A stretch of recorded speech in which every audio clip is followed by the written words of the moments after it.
What led you to take your particular approach?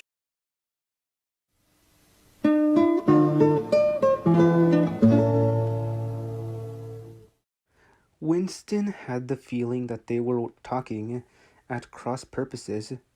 What I really wanted to know was this, he said. Do you feel that you have more freedom now than you had in those days? Are you treated more like a human being? In those days, the rich people, the people at the top, the House of Lords, put in the old man reminiscently. The House of Lords, if you like.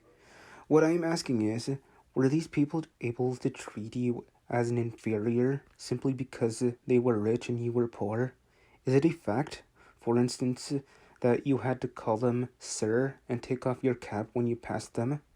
The old man appeared to think deeply. He drank off about a quarter of his beer before answering. Yes, he said.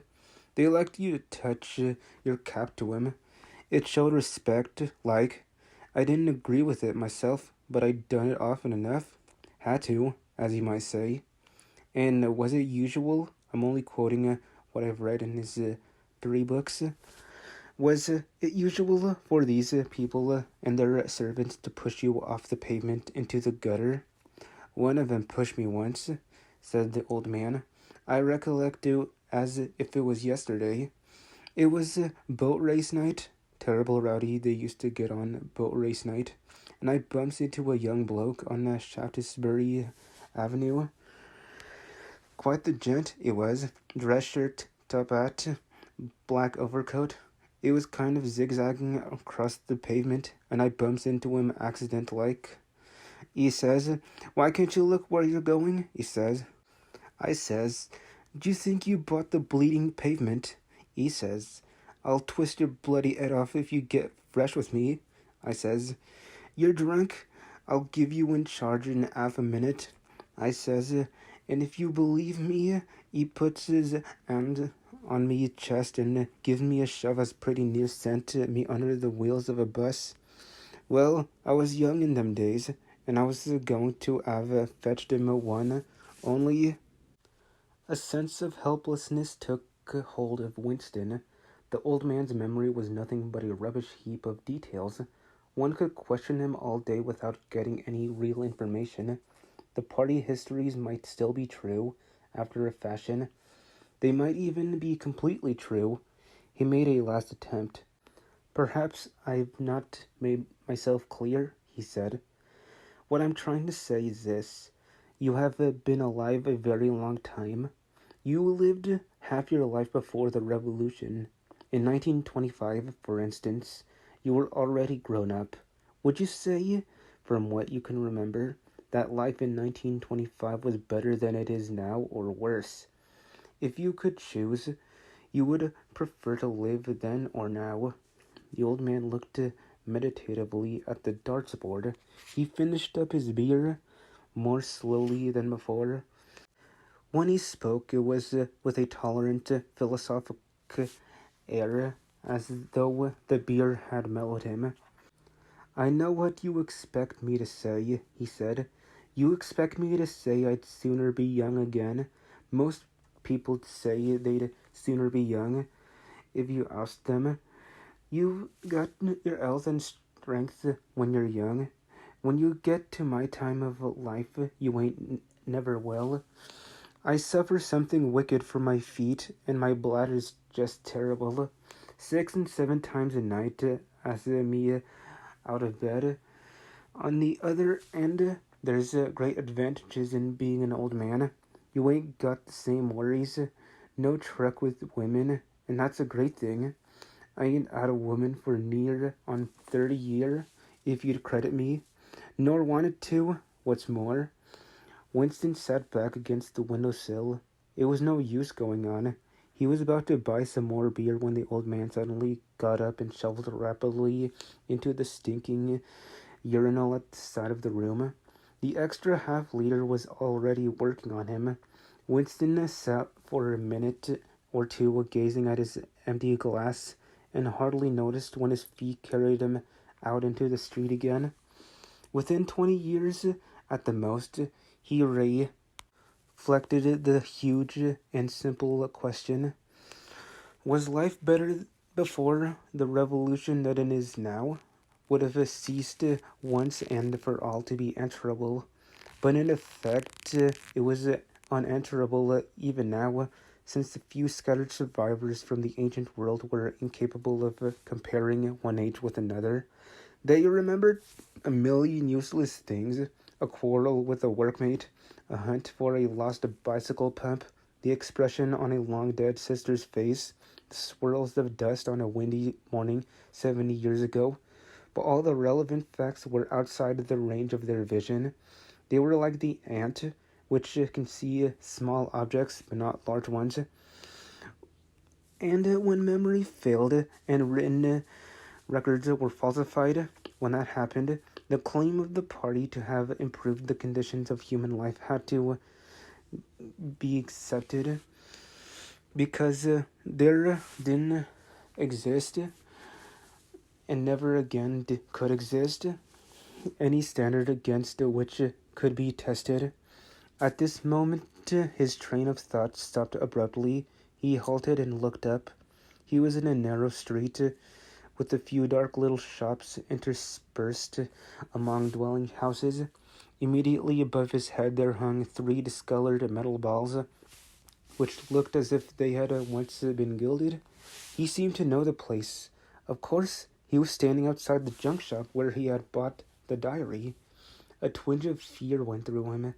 It had been a sufficiently rash act to buy the book in the beginning, and he had sworn never to come near the place again. And yet the instant that he allowed his thoughts to wander, his feet had brought him back here of their own accord. It was precisely against suicidal impulses of this kind that he had hoped to guard himself by opening the diary. At the same time, he noticed that although it was nearly 21 hours, the shop was still open. With the feeling that he would be less conspicuous inside than hanging about on the pavement, he stepped through the doorway. If questioned, he could possibly say that he was trying to buy razor blades. The proprietor had just lighted a hanging oil lamp which gave off an unclean but friendly smell. He was a man of perhaps 60, frail and bowed, with a long, benevolent nose and mild eyes distorted by thick spectacles. His hair was almost white, but his eyebrows were bushy and still black.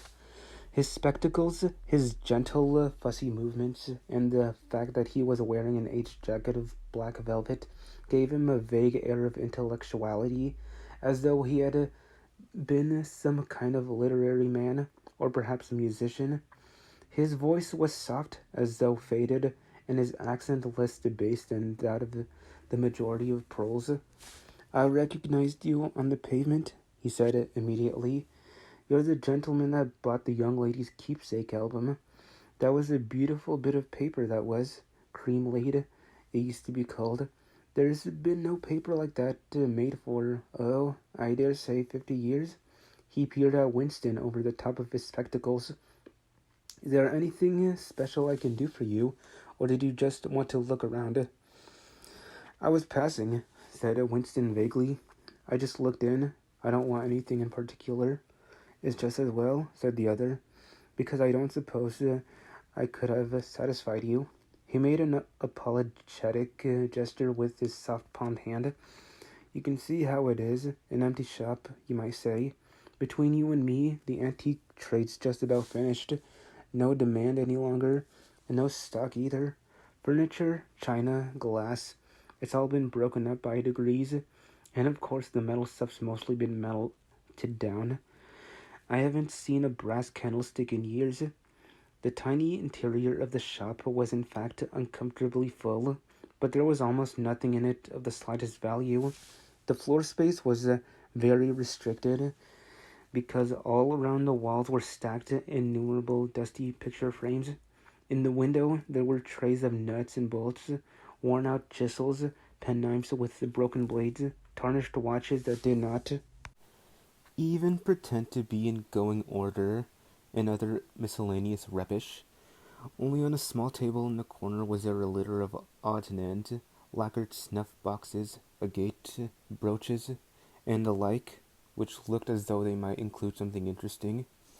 As Winston wandered towards the table, his eye caught by a round, smooth thing that gleamed softly in the lamplight, and he picked it up. It was a heavy lump of glass, curved on one side, flat on the other, making almost a hemisphere. There was a peculiar softness, as of rainwater, in both the clear and the texture of the glass. At the heart of it, magnified by the curved surface, there was a strange pink, convoluted object that recalled a rose or a sea anemone. "What is it?" said Winston, fascinated.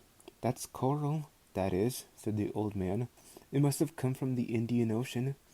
They used to kind of embed it in the glass. That wasn't made less than 100 years ago. More by the look of it." "It's a beautiful thing," said Winston. "It is a beautiful thing," said the other appreciatively. "But there's not many that say so nowadays." He coughed. "Now, if it so happened that you wanted to buy it, that'd cost you $4. I can remember when a thing like that would have fetched £8, and £8 was, well, I can't work it out, but it was a lot of money. But who cares about genuine antiques nowadays? Even the few that's left." Winston immediately paid over the $4 and slid the coveted thing into his pocket. What appealed to him about it was not so much its beauty as the air it seemed to possess of belonging to an age quite different from the present one. The soft, rain-watery glass was not like any glass that he had ever seen. The thing was doubly attractive because of its apparent uselessness, though he could guess that it must once have been intended as a paperweight. It was very heavy in his pocket, but fortunately it did not make much of a bulge. It was a queer thing, even a compromising thing, for a party member to have in his possession. Anything old, and for that matter anything beautiful, was always vaguely suspect. The old man had grown noticeably more cheerful after receiving the $4. Winston realized that he would have accepted 3 or even 2. "There's another room upstairs that you might care to take a look at," he said. "There's not much in it, just a few pieces. We'll do with a light if we're going upstairs." He lit another lamp, and with bowed back, led the way slowly up the steep and worn stairs and along a tiny passage into a room which did not give on the street but looked out on a cobbled yard and a forest of chimney pots. Winston noticed that the furniture was still arranged as though the room were meant to be lived in. There was a strip of a carpet on the floor, a picture or two on the walls, and a deep, slatternly armchair drawn up to the fireplace. An old-fashioned glass clock with an 12-hour face was ticking away on the mantelpiece. Under the window and occupying nearly a quarter of the room was an enormous bed with the mattress still on it. "We lived here till my wife died," said the old man half apologetically. "I'm selling the furniture off by little and little. Now that's a beautiful mahogany bed, or at least it would be if you could get the bugs out of it, but I dare say you'd find it a little bit cumbersome." He was holding the lamp high up, so as to illuminate the whole room, and in the warm, dim light the place looked curiously inviting. The thought flitted through Winston's mind that it would probably be quite easy to rent the room for a few dollars a week, if he dared to take the risk. It was a wild, impossible notion, to be abandoned as soon as thought of, but the room had awakened him in a sort of nostalgia, a sort of ancestral memory. It seemed to him that he knew exactly what it felt like to sit in a room like this, in an armchair beside an open fire with your feet in the fender and a kettle on the hob, utterly alone, utterly secure, with nobody watching you, no voice pursuing you, no sound except the singing of a kettle and the friendly ticking of the clock. "There's no telescreen," he could not help murmuring. "Ah," said the old man, "I never had one of those things. too expensive, and I never seem to feel the need of it somehow.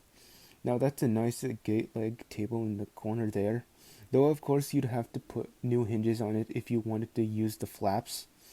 There was a small bookcase in the other corner, and Winston had already gravitated toward it. It contained nothing but rubbish. The hunting down and destruction of books had been done with the same thoroughness in the parole quarters as everywhere else. It was very unlikely that there existed anywhere in Oceania a copy of a book printed earlier than 1960.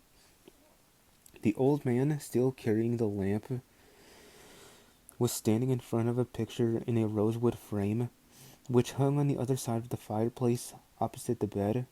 Now, if you happen to be interested in old prints at all, he began delicately. Winston came across to examine the picture. It was a steel engraving of an oval building with rectangular windows and a small tower in front. There was a railing running around the building, and at the rear end there was what appeared to be a statue. Winston gazed at it for some moments. It seemed vaguely familiar, though he did not remember the statue. "The frame's fixed to the wall," said the old man, "but I could unscrew it for you, I dare say." "I know that building," said Winston finally. "It's a ruin now. It's in the middle of the street outside the Palace of Justice." "That's right, outside the law courts. It was bombed in, many years ago. It was a church at one time, St. Clement's Danes, its name was." He smiled apologetically as though conscious of saying something rightly ridiculous, and added, "Oranges and lemons, say the bells of St. Clement's." "What's that?" said Winston. "Oh, oranges and lemons, say the bells of St. Clement's. That was a rhyme we had when I was a little boy. How it goes on, I don't remember, but I do know it ended up, 'Here comes a candle to light you to bed. Here comes a chopper to chop off your head.' It was a kind of dance. They held out their arms for you to pass under, and when they came to 'Here comes a chopper to chop off your head,' they brought their arms down and caught you. It was just names of churches. All the London churches were in it, all the principal ones, that is." Winston wondered vaguely to what century the church belonged. It was always difficult to determine the age of a London building. Anything large and impressive, it was reasonably new in appearance, was automatically claimed as having been built since the Revolution, while anything that was obviously of earlier date was ascribed to some dim period called the Middle Ages. The centuries of capitalism were held to have produced nothing of any value. One could not learn history from architecture any more than one could learn it from books. Statues, inscriptions, memorial stones, the names of streets, anything that might throw light upon the past had been systematically altered. "I never knew it had been a church," he said. "There's a lot of them left at really," said the old man, "though they've been put to other uses. Now, how did that rhyme go? Ah, I've got it. 'Oranges and lemons, say the bells of St. Clement's. You owe me 3 farthings, say the bells of St. Martin's.' There, now that's as far as I can get. A farthing, that was a small copper coin. Looks something like a cent." "Where was St. Martin's?" said Winston. "St. Martin's? It's still standing in Victory Square alongside the picture gallery. A building with the kind of triangular porch and pillars in front, and a big flight of steps." Winston knew the place well. It was a museum used for propaganda displays of various kinds, scale models of rocket bombs and floating fortresses, waxwork tableaux illustrating enemy atrocities, and the like. "St. Martin's in the Fields, it used to be called," supplemented the old man, "though I don't recollect any fields anywhere in those parts." Winston did not buy the picture. It would have been an even more incongruous possession than the glass paper weight, and impossible to carry home, unless it were taken out of its frame. But he lingered for some minutes more, talking to the old man, whose name, he discovered, was not Weeks, as one might have gathered from the inscription over the shop front. But Mr. Charrington, it seemed, was a widower, aged 63, and had inhabited the shop for 30 years. Though that time he had been intending to alter the name over the window, but had never quite got to the point of doing it. All the while that they were talking, the half-remembered rhyme kept running through Winston's head. Oranges and lemons, say the bells of St. Clement's. You owe me 3 farthings, say the bells of St. Martin's. It was curious, but when you said it to yourself, you had the illusion of actually hearing bells. The bells of a lost London that still existed somewhere or other, disguised and forgotten. From one ghastly steeple after another, he seemed to hear them pealing forth. Yet so far as he could remember, he had never in real life heard church bells ringing. He got away from Mr. Charrington and went down the stairs alone, so as not to let the old man see him reconnoitering the street before stepping out of the door. He had already made up his mind that after a suitable interval, a month, say, he would take the risk of visiting the shop again. It was perhaps not more dangerous than shirking an evening at the centre. The serious piece of folly had been to come back here in the first place, after buying the diary and without knowing whether the proprietor of the shop could be trusted. However, yes, he thought again, he would come back. He would buy further scraps of beautiful rubbish. He would buy the engraving of St. Clement's Danes, take it out of its frame and carry it home concealed under the jacket of his overalls. He would drag the rest of that poem out of Mr. Charrington's memory. Even the lunatic project of renting the room upstairs flashed momentarily through his mind again. For perhaps 5 seconds, exultation made him careless, and he stepped out onto the pavement without so much as a preliminary glance through the window. He had even started humming to an improvised tune. Oranges and lemons, say the bells of St. Clement's. You owe me 3 farthings, say the... Suddenly his heart seemed to turn to ice and his bowels to water.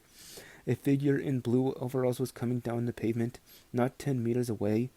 It was the girl from the fiction department, the girl with dark hair. The light was failing, but there was no difficulty in recognizing her. She looked him straight in the face, then walked quickly as though she had not seen him. For a few seconds, Winston was too paralyzed to move. Then he turned to the right and walked heavily away, not noticing for the moment that he was going in the wrong direction. At any rate, one question was settled. There was no doubting any longer that the girl was spying on him. She must have followed him here, because it was not credible that by pure chance she should have happened to be walking on the same evening up the same obscure back street, kilometers distant from any quarter where party members lived. It was too great a coincidence. Whether she was really an agent of the thought police, or simply an amateur spy actuated by officiousness, hardly mattered. It was enough that she was watching him. Probably she had seen him go into the pub as well. It was an effort to walk. The lump of glass in his pocket banged against his thigh at each step, and he was half-minded to take it out and throw it away. The worst thing was the pain in his belly.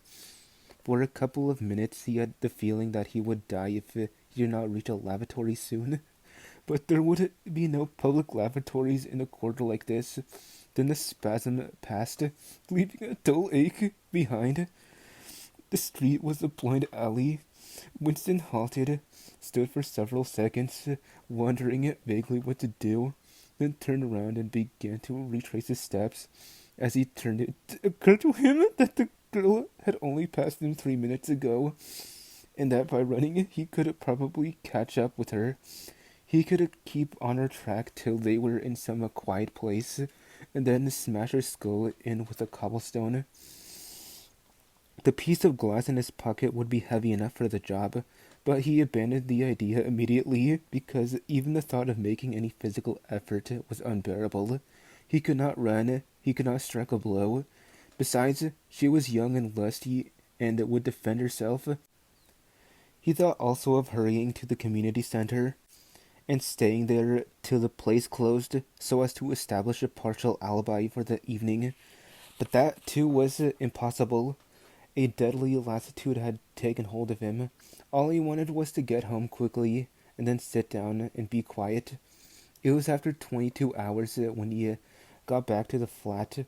The lights would be switched off at the main at 23:30.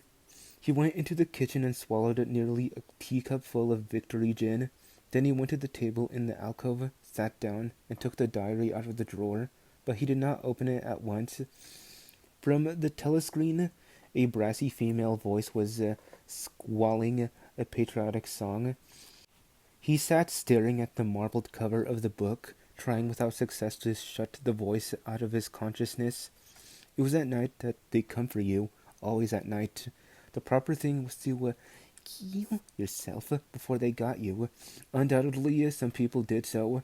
Many of the disappearances were actually sus, but it needed desperate courage to kill yourself in a world where firearms or any quick and uncertain poison were completely unprocurable.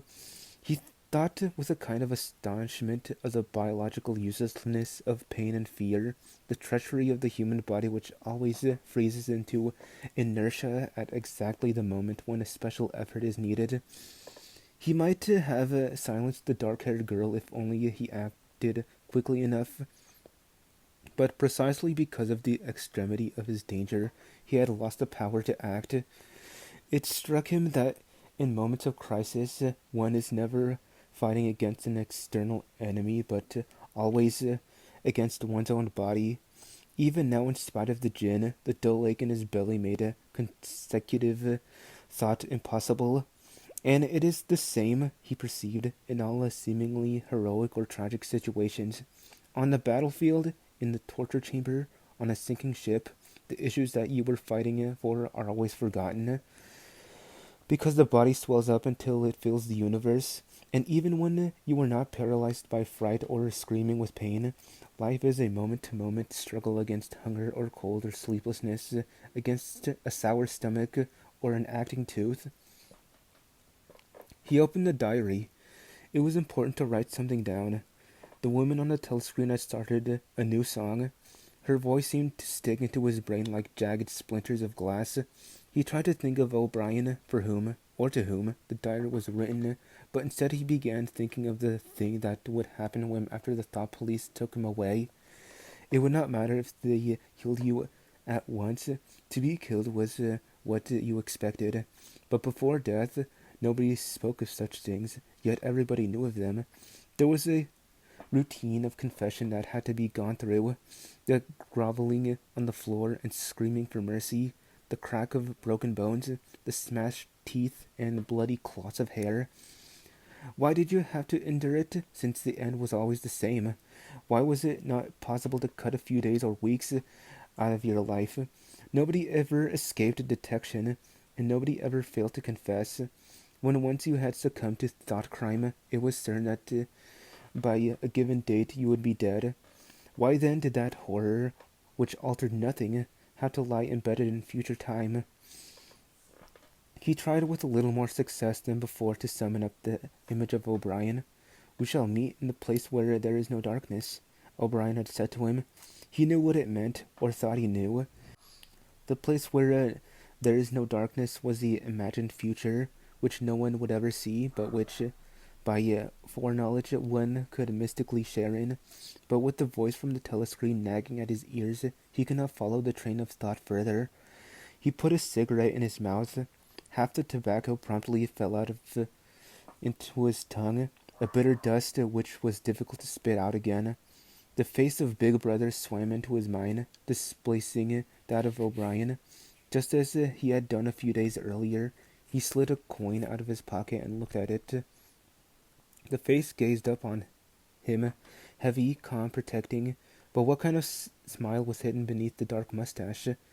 Like a laden knell, the words came back at him. War is peace, freedom is slavery, ignorance is strength.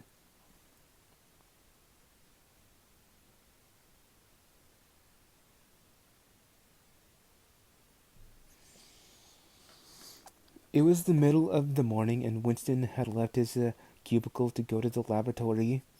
A solitary figure was coming toward him from the other end of the long, brightly lit corridor. It was the girl with the dark hair. 4 days had gone past since the evening when he had run into her outside the junk shop. As she came nearer, he saw that her right arm was in a sling, not noticeable at a distance because it was this of the same color as her overalls.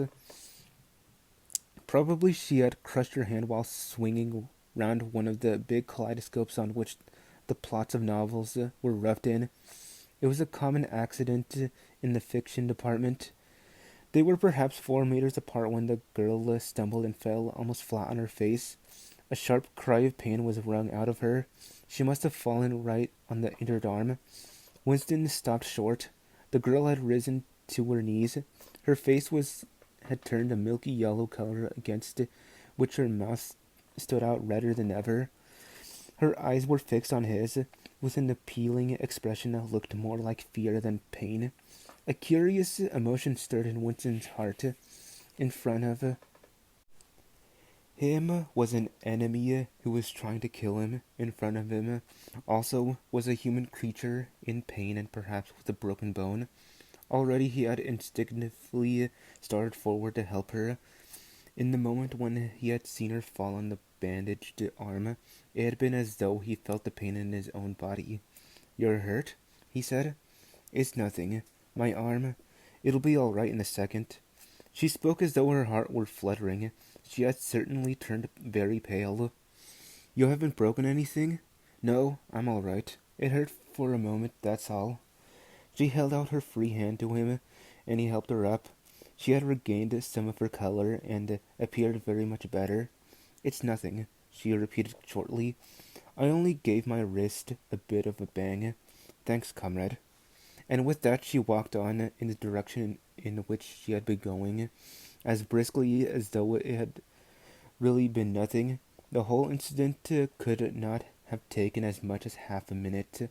Not to let one's feelings appear in one's face as a habit that had acquired the status of an instinct, and in any case they had been standing straight in front of the telescreen when that thing happened. Nevertheless, it had been very difficult not to betray a momentary surprise, for in the 2 or 3 seconds while he was helping her up, the girl had slipped something into his hand. There was no question that she had done it intentionally. It was something small and flat. As he passed through the lavatory door, he transferred it to his pocket and felt it with the tips of his fingers. It was a scrap of paper folded into a square. While he stood at the urinal, he managed, with a little more fingering, to get it unfolded. Obviously, there must be a message of some kind written on it.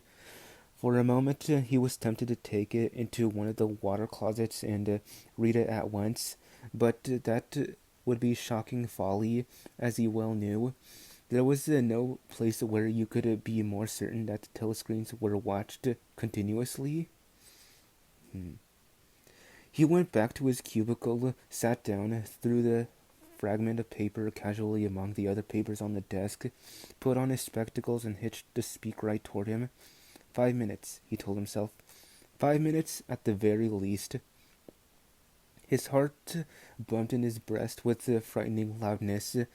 Fortunately, the piece of work he was engaged on was mere routine, the rectification of a long list of figures, not needing close attention. Whatever was written on the paper, it must have some kind of political meaning. So far as he could see, there were two possibilities. One, much the more likely, was that the girl was an agent of the thought police, just as he had feared. He did not know why the thought police should choose to deliver their messages in such a fashion, but perhaps they had their reasons. The thing that was written on the paper might be a threat, a summons in order to commit sue, a trap of some description. But there was another, wilder possibility that kept raising its head, though he tried vainly to suppress it. This was that the message did not come from the thought police at all, but from some kind of underground organization. Perhaps the Brotherhood existed after all. Perhaps the girl was part of it. No doubt the idea was absurd, but it had sprung into his mind in the very instant of feeling the scrap of paper in his hand. It was not till a couple of minutes later that the other, more probable explanation had occurred to him, and even now, though his intellect told him that the message probably meant death, still, that was not what he believed, and the unreasonable hope persisted, and his heart banged, and it was with difficulty that he kept his voice from trembling as he murmured his figures into the speakwrite. He rolled up the completed bundle of work and slid it into the pneumatic tube. 8 minutes had gone by. He readjusted his spectacles on his nose, sighed, and drew the next batch of work toward him. With the scrap of paper on top of it, he flattened it out. On it was written in a large, unformed handwriting, "I love you." For several seconds he was too stunned even to throw the incriminating thing into the memory hole. When he did so, although he knew very well the danger of showing too much interest, he could not resist reading it once again, just to make sure that the words were really there. For the rest of the morning it was very difficult to work.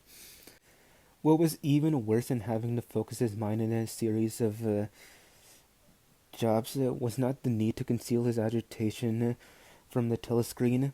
He felt as though a fire were burning in his belly.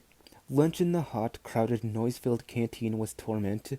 He had hoped to be alone for a little while during the lunch hour, but as bad luck would have it, the imbecile Parsons flopped down beside him, the tang of his sweat almost defeating the tinny smell of stew, and kept up a stream of talk about the preparations for Hate Week.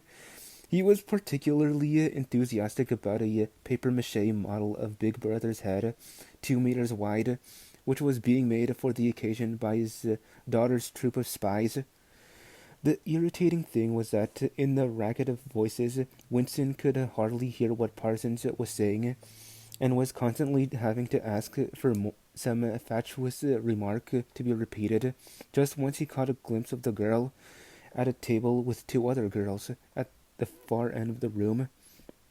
She appeared not to have seen him, and he did not look in that direction again. The afternoon was more bearable. Immediately after lunch there arrived a delicate, difficult piece of work which would take several hours and necessitated putting everything else aside.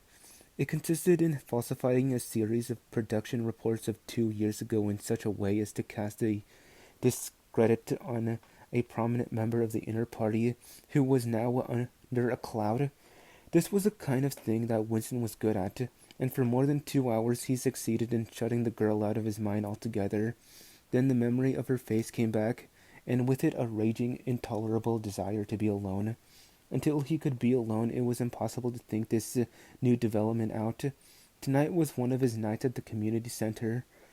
He wolfed another tasteless meal in the canteen, hurried off to the center, took part in the solemn foolery of a discussion group, played 2 games of table tennis, swallowed several glasses of gin, and sat for half an hour through a lecture entitled Ingsoc in Relation to Chess.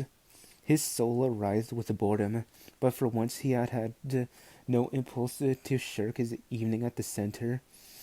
At the sight of the words, "I love you," the desire to stay alive had welled up in him, and the taking of minor risks suddenly seemed stupid. It was not till 23 hours, when he was home and in bed, in the darkness, where you were safe even from the telescreen so long as you kept quiet, that he was able to think continuously. There was a physical problem that had to be solved: how to get in touch with the girl and arrange a meeting. He did not consider any longer the possibility that she might be laying some kind of trap for him. He knew that it was not so, because her unmistakable agitation when she handed him the note. Obviously, she had been frightened out of her wits, as well as she might be. Nor did the idea of refusing her advances even cross his mind. Only 5 nights ago he had contemplated smashing her skull in with the cobblestone, but that was of no importance. He thought of her naked, youthful body as he had seen it in his dream, He had imagined her a fool like the rest of them, her head stuffed with lies and hatred, her belly full of ice. A kind of fever seized him at the thought of he might lose her. The white, youthful body might slip away from him. What he feared more than anything else was that she would simply change her mind if he did not get in touch with her quickly. But the physical difficulty of meeting was enormous. It was not like trying to make a move at chess when you were already mated. Whichever way you turned, the telescreen faced you. Actually, all the possible ways of communicating with her had occurred to him within 5 minutes of reading the note. But now, with time to think, he went over them one by one, as though laying out a row of instruments on a table. Obviously, the kind of encounter that had happened this morning could not be repeated. If she had worked in the records department, it might have been comparatively simple, but he had only a very dim idea whereabouts in the building the fiction department lay, and he had no pretext for going there. If he had known where she lived and at what time she left work, he could have contrived to meet her somewhere on her way home, but to try to follow her home was not safe because it would mean loitering outside the ministry, which was bound to be noticed. As for sending a letter through the mails, it was out of the question. By a routine that was not even secret, all letters were opened in transit. Actually, few people ever wrote letters. For the message that was occasionally necessary to send, they were printed postcards with a long list of phrases, and you struck out the ones that were applicable. In any case, he did not know the girl's name, let alone her address. Finally, he decided that the safest place was the canteen.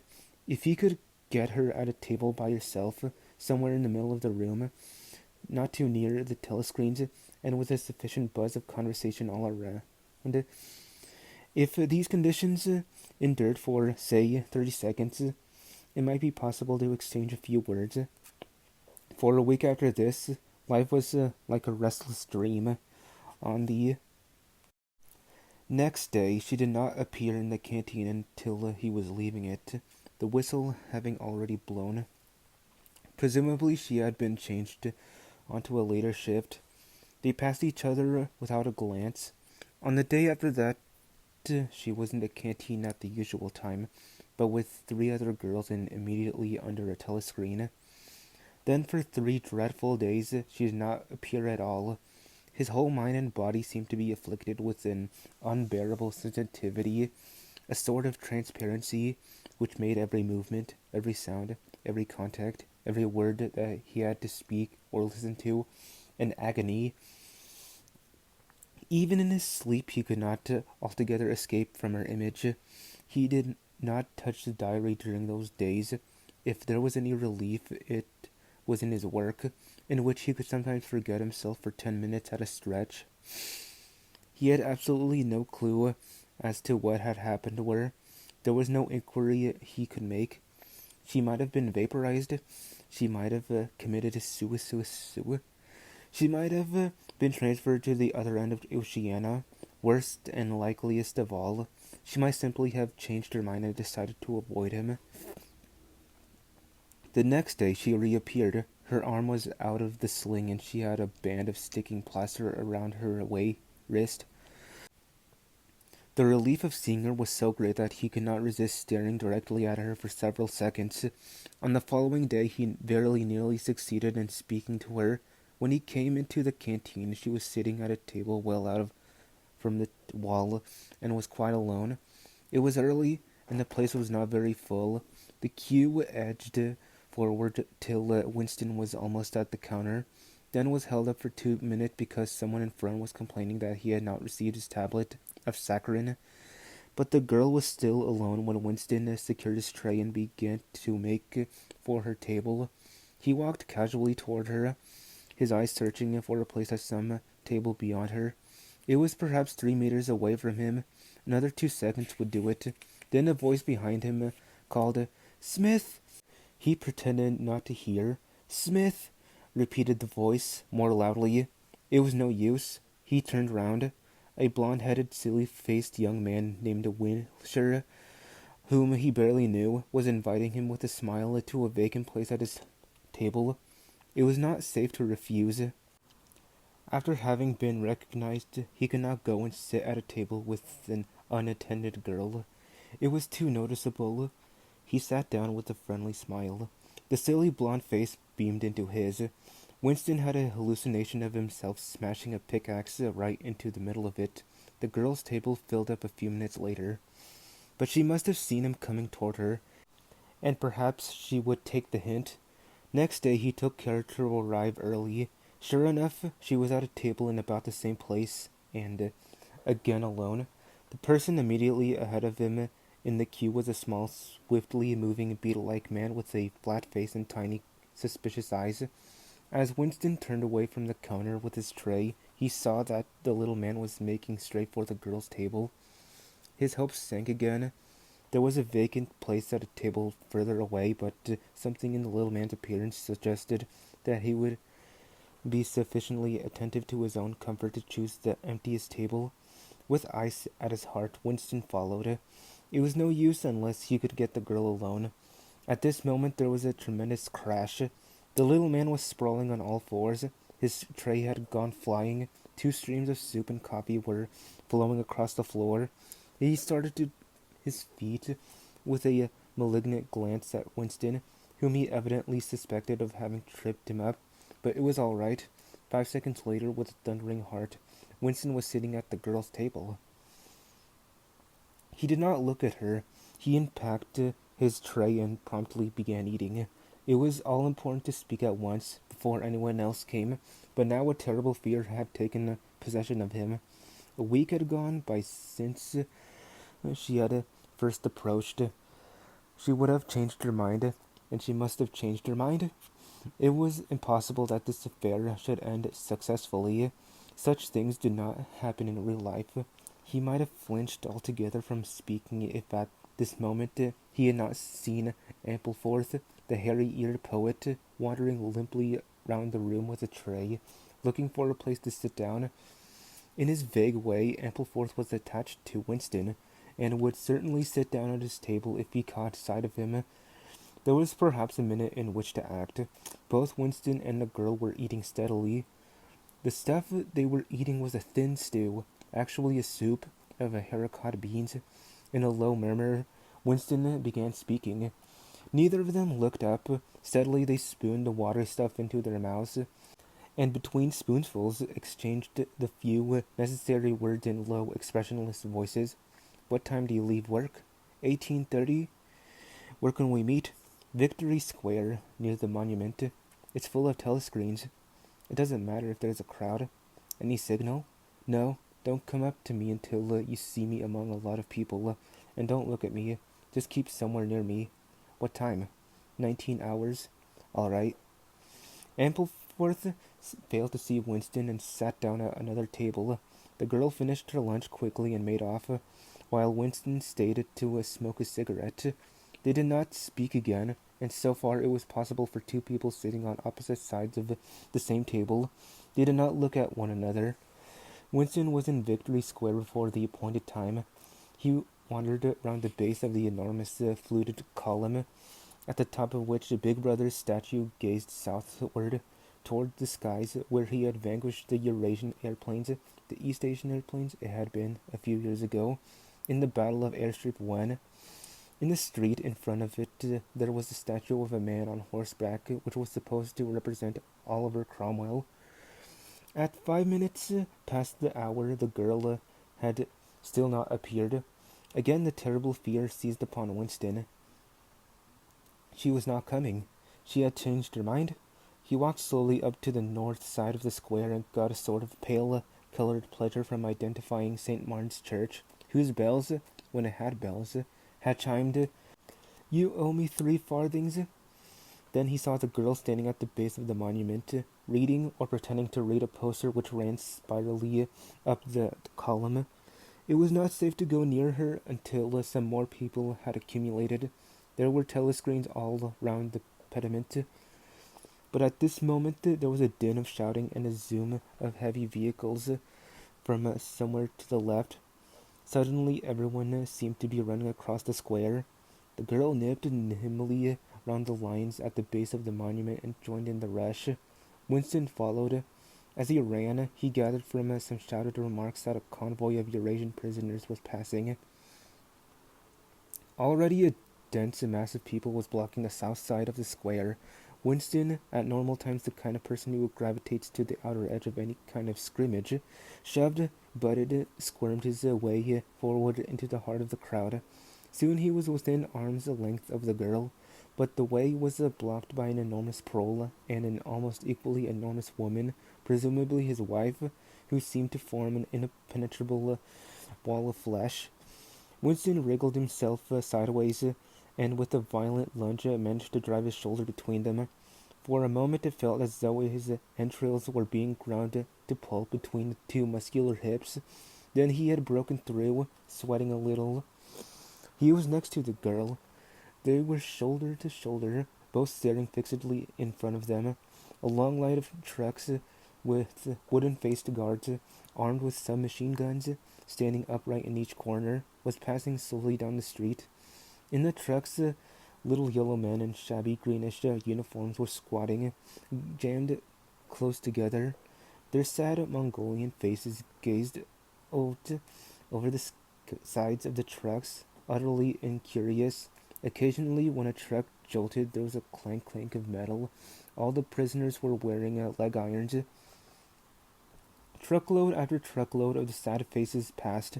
Winston knew they were there, but he saw them only intermittently.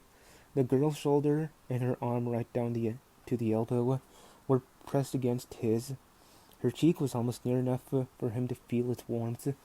She had immediately taken charge of the situation, just as she had done in the canteen. She began speaking in the same expressionless voice as before, with lips barely moving, a mere murmur easily drowned by the din of voices and the rumbling of the trucks. "Can you hear me?" "Yes." "Can you get a Sunday afternoon off?" "Yes."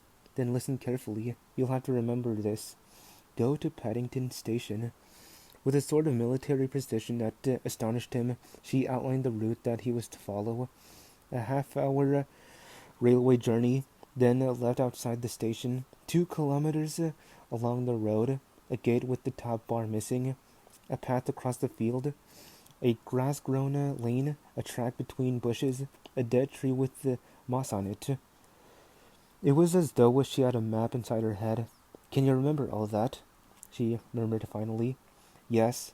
"You turn left, then right, then left again, and the gate's got no top bar." "Yes." "What time?" "About 15. You may have to wait. I'll get there by another way." "Are you sure you remember everything?" "Yes." "Then get away from me as quick as you can." She need not have told him that, but for the moment they could not extricate themselves from the crowd. The trucks were still filing past, the people still insatiably gaping. At the start there had been a few boos and hisses, but it came only from the party members among the crowd, and had soon stopped. The prevailing emotion was simply curiosity. Foreigners, whether from Eurasia or from East Asia, were a kind of strange animal.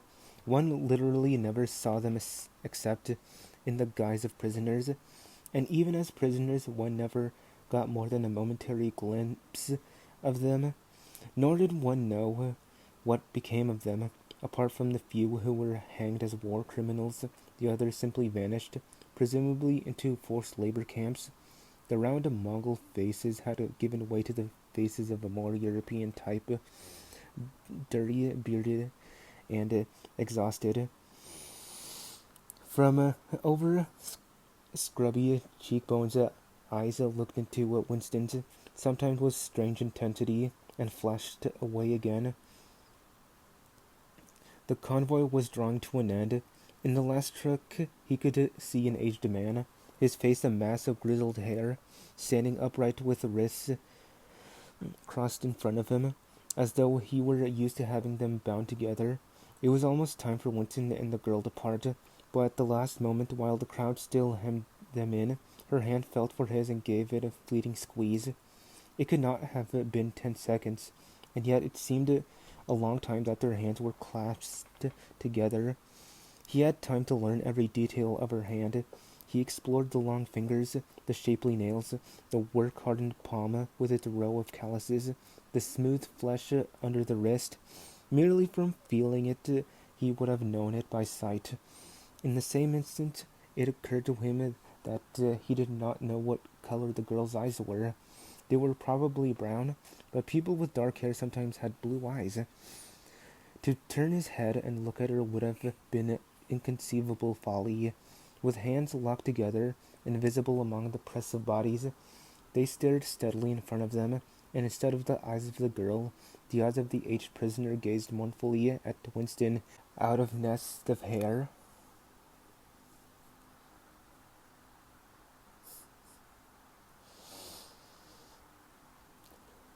Winston picked his way up the lane through dappled light and shade, stepping out into pools of gold wherever the boughs parted.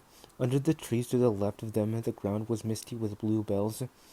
The air seemed to kiss one's skin. It was the 2nd of May.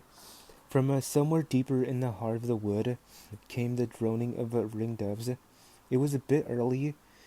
There had been no difficulties about the journey, and the girl was so evidently experienced that he was less frightened than he would normally have been.